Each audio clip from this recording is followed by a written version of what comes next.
Mulai bocor identitas pelaku kasus Subang. Mimin kuak obrolan Yosef malam sebelum pembunuhan.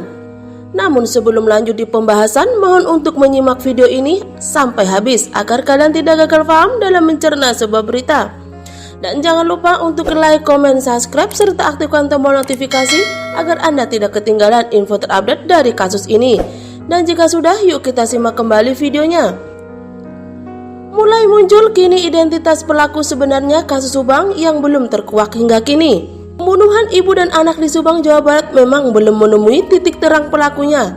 Bahkan kini ada berbagai macam penyelidikan yang dilakukan kepolisian guna mengungkap siapa dalang dibalik perampasan nyawa Tuti dan Amelia. Polisi berhasil menemukan beberapa barang bukti, terutama terkait identitas pelaku kasus Subang. Terkumpul setelah diadakan kembali pemeriksaan beberapa saksi kunci, termasuk di dalamnya ada Mimin, Yosef, Yoris, dan Danu. Kombes Pol R.D. Echaniago menyampaikan hasil penyelidikan sementara terkait pengungkapan kasus pembunuhan. Diakui Kombes Pol R.D. Echaniago, saat ini penyidikan masih bekerja menganalisa bukti yang telah didapat. Atas kasus tersebut, penyelidik butuh waktu untuk mendalami hasilnya. Adapun salah satu bukti atau petunjuk penting dalam kasus pembunuhan Tuti dan Amelia diakui polisi adalah rekaman CCTV. Melalui CCTV, sosok pembunuh Tuti dan Amelia diharapkan segera teridentifikasi dan tertangkap. Biarkan rekan-rekan penyidik untuk bekerja.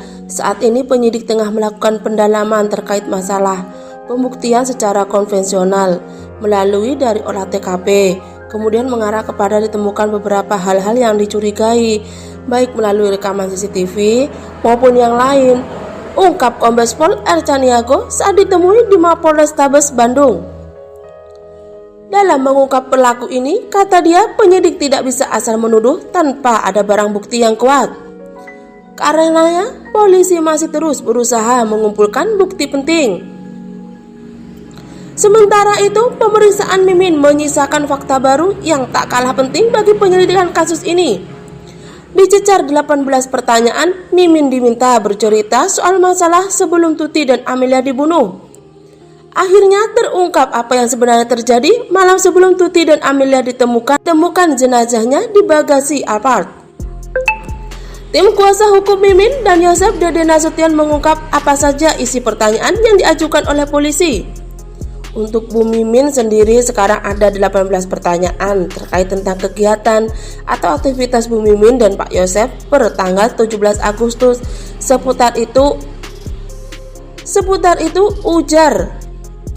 itu aja dari pagi sampai malam, tutur Dede Nasution dikutip pada Jumat 1/10/2021. Ditanyai polisi, Mimin akhirnya mengungkap cerita. Mimin bercerita malam sebelum Tuti tewas, malam itu Mimin sedang bersama Yosef di rumahnya. Ia pun memberikan kesaksian di depan polisi. Mimin sampai bersumpah. Artinya, kapan Pak Yosef datang, Bu Mimin posisinya seperti apa, masuk kamar jam berapa. Bu Mimin pada tanggal 17 Agustus ada di rumah. Pak Yosef datang, Bu Mimin lagi nonton TV. Sebelum diperiksa, Bu Mimin disumpah dulu, ungkap Dede Nasution. Lebih lanjut, Mimin juga menjelaskan detail soal kejadian tanggal 17 Agustus 2021 di rumahnya. Tanggal tersebut adalah 1 hari sebelum Tuti dan Amelia ditemukan tak bernyawa. Rupanya sebelum Yosef ke rumahnya, Mimin sempat bertanya ke suaminya itu. Yang ditekankan itu di mana Bu Mimin menanyakan ke Pak Yosef mau pulang atau enggak. Itu sekitar jam 20:19. Pak Yosef menjawab akan pulang sebentar. Memang Pak Yosef pulang jam 21:30, pungkas Dede Nasution. Dan terima kasih sudah nonton video ini dan sampai jumpa di video pembahasan kasus selanjutnya.